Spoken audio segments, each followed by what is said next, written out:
వ్యవసాయానికి సంబంధించి తొలి పండుగగా ఏరువాక పున్నమికి పేరుంది. ఈ రోజున సాగు పనులు మొదలు పెట్టడం శుభమని రైతులు నమ్ముతారు. అందుకే రాష్ట్ర వ్యాప్తంగా ఏరువాక కార్యక్రమం సందడి వాతావరణంలో నిర్వహించారు.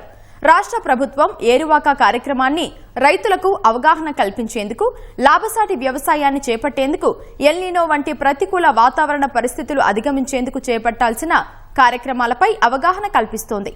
సంప్రదాయ సేద్యానికి సాంకేతిక సొబగులద్ది సాగును బాగు చేసేందుకు ఏరువాక వేదికగా చేపట్టిన కార్యాచరణపై మా ప్రతినిధి ఎస్పీ చంద్రశేఖర్ అందిస్తోన్న గ్రౌండ్ రిపోర్ట్.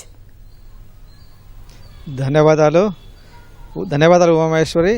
రాష్ట్ర వ్యాప్తంగా కూడా ఇవాళ ఏరువాక పున్నమి కార్యక్రమం చాలా సందడి వాతావరణంలో జరిగింది. మన ప్రాచీన కాలం నుంచి కూడా ఈ ఏరువాకకు ఎంతో విశిష్టత ఉంది. ప్రధానంగా మన దేశం వ్యవసాయ ఆధారిత దేశం, ముఖ్యంగా తెలుగు రాష్ట్రాలు కూడా వ్యవసాయ ఆధారితంగా ఉంటాయి కాబట్టి ఈ ఏరువాకకు ఎంతో ప్రాధాన్యత ఉంటుంది. పురాతన కాలం నుంచి కూడా ఈ ఏరువాక పున్నమి రోజున ఉదయాన్నే పశువులకు అందంగా అలంకరించి వాటికి పశు పూజ నిర్వహించడం, అలాగే పనిముట్లకు, వ్యవసాయ పనిముట్లన్నిటికీ కూడా వాటికి పూజ చేయడం, ఆ తర్వాత భూమాతకు తమకున్నటువంటి భూమిలో కూడా పూజ చేసి, ఆ తర్వాత సంప్రదాయంగా ఆ దుక్కి దున్ని ఈ ఏరువాక కార్యక్రమం రోజున వ్యవసాయ పనులని ప్రారంభించడం ఒక సంప్రదాయంగా వస్తుంది. కొన్ని ఏళ్ల నుంచి కూడా ఈ సంప్రదాయం అయితే కొనసాగుతుంది. రాష్ట్ర ప్రభుత్వం కూడా మన ప్రాచీన సంప్రదాయాన్ని అనుసరిస్తూనే అందుబాటులోకి వచ్చినటువంటి సాంకేతికతను అందిపుచ్చుకొని రైతులు వ్యవసాయాన్ని, సాగును సుసంపన్నం చేసే దిశగా ముందుకు సాగాలని చెప్పేసి ఆకాంక్షిస్తుంది. ఈ దిశగానే ఇవాళ ఏరువాక పున్నమి సందర్భంగా ముఖ్యమంత్రి చంద్రబాబు నాయుడు, ఉప ముఖ్యమంత్రి పవన్ కళ్యాణ్ ఇద్దరు కూడా రైతులకు శుభాకాంక్షలు తెలపడంతో పాటుగా రాష్ట్ర ప్రభుత్వం ఈ ఏడాది వ్యవసాయ విధానానికి సంబంధించి కూడా ఒక సూచనలు చేశారు. ప్రధానంగా ఎల్నినో వంటి కీలకమైనటువంటి ప్రతికూల వాతావరణ పరిస్థితులు ఉంటాయని చెప్పేసి వ్యవసాయ శాస్త్రవేత్తలు, వాతావరణ నిపుణులు చెబుతున్నారు. కాబట్టి రైతులు అప్రమత్తంగా ఉండాలి. శాస్త్రవేత్తలు సూచించినటువంటి ప్రత్యామ్నాయ పంటల ప్రణాళికను అమలు చేయాలని చెప్పేసి కూడా వారు సూచించారు.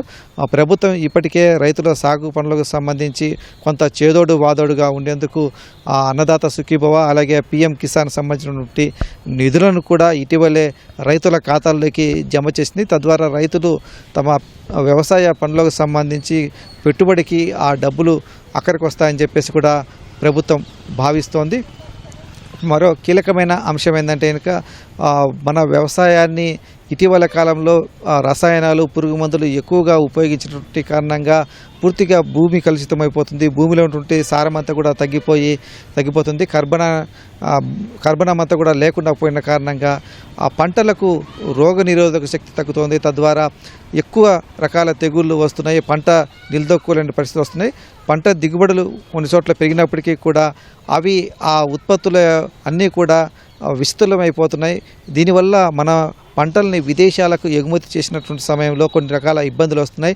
ఇటీవలే మన రాష్ట్రం నుంచి వెళ్ళినటువంటి మిర్చికి, అలా కొన్ని రకాల మామిడి అరటి పండ్లకు కూడా కొన్ని దేశాల్లో తిరస్కరణ గురయ్యాయి. దీనివల్ల రైతులు నష్టపోయేటువంటి ప్రమాదం ఉంది. కాబట్టి ఎక్కువగా ఇలాంటి విషపూరిత రసాయనాలు, అలాగే ఎక్కువగా ఎరువులు వాడకుండా పంటల సాగు విధానాన్ని అమలు చేయాలని చెప్పేసి కూడా రాష్ట్ర ప్రభుత్వం సూచిస్తోంది. ఇందుకు ఏరువాక పున్నమిని ఒక వేదికగా చేసుకొని రైతుల్లో అవగాహన కల్పిస్తామని చెప్పేసి కూడా ప్రభుత్వం వ్యవసాయ శాఖ మంత్రి అచ్చెన్నాయుడు ప్రకటించారు. ఇలా గుంటూరులోని ఆచార్య ఎన్జీ రంగా వ్యవసాయ విశ్వవిద్యాలయంలో జరిగినటువంటి ఏరువాక కార్యక్రమంలో ఆయన పాల్గొని ఈ ఏడాది వ్యవసాయానికి సంబంధించి రైతులు తీసుకోవాల్సినటువంటి జాగ్రత్తలపైన కొన్ని కీలకమైనటువంటి సూచనలు చేశారు.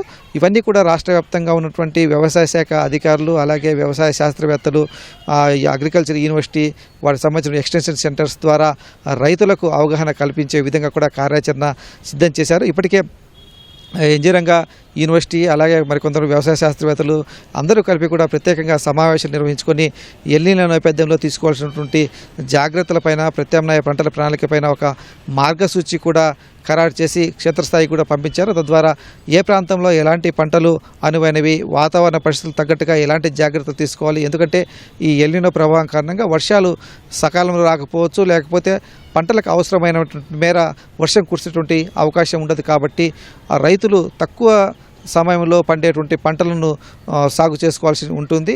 అది కూడా తక్కువ నీటితో సాగేటువంటి పంటలను వేస్తే ఇంకా కొంత రైతులు గట్టెక్కుతారు ఎల్నిలో వంటి ప్రతికూల పరిస్థితుల కారణంగా అని చెప్పేసి రాష్ట్ర ప్రభుత్వం సూచిస్తుంది. ఆ దిశగానే రైతులను అయితే సమావేతం చేస్తుంది. ప్రాంతాల వారికి అంటే ఉత్తరాంధ్ర, రాయలసీమ, కోస్తాంధ్ర ఈ 3 ప్రాంతాలకు సంబంధించి వేర్వేరు ప్రణాళికలు కూడా అమలు చేస్తున్నారు. ప్రధానంగా ఈ కోస్తాంధ్ర ప్రాంతంలో కృష్ణా, గోదావరి డెల్టా ఉంటుంది. ఇది రాష్ట్రానికే కాకుండా దేశానికి ఒక ధాన్యాగారంగా కూడా చెప్పుకోవచ్చు.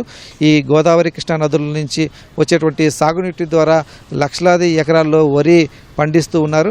అయితే ఈ ఏడాది కొంత వర్షాలు తక్కువతాయి కాబట్టి నదుల్లో, ప్రాజెక్టుల్లో నీటి నిల్వలు కూడా తగ్గిపోయేటువంటి అవకాశం ఉంది. కాబట్టి రైతు కూడా అప్రమత్తంగా ఉండాలి. తక్కువ రోజుల్లో సాగేటువంటి వరి రకాలు మాత్రమే పండించాలని చెప్పేసి వ్యవసాయ శాస్త్రవేత్తలు స్పష్టం చేస్తూ ఉన్నారు. సాధారణంగా 4 నుంచి 5 నెలల్లో వరి పంట కోతకు వస్తుంది. కాబట్టి కేవలం 4 నెలల లోపు ఉన్నటువంటి పంటలు మాత్రమే సాగు చేయాలి. ఈ విధంగా అన్ని రకాల జాగ్రత్తలు అయితే తీసుకొని పంటలను ముందుకు తీసుకెళ్లాలి. అలాగే వ్యవసాయంలో పురుగు మందులు, ఎరువుల వాడకాన్ని తగ్గించాలని చెప్పేసి కూడా రాష్ట్ర ప్రభుత్వం ఈ ఏరువాక పున్నమి వేదికగా రైతులకు సూచిస్తోంది. కెమెరామెన్ కేశవ్తో పూర్ణ చంద్రశేఖర్, ఈటీవీ న్యూస్, గుంటూరు.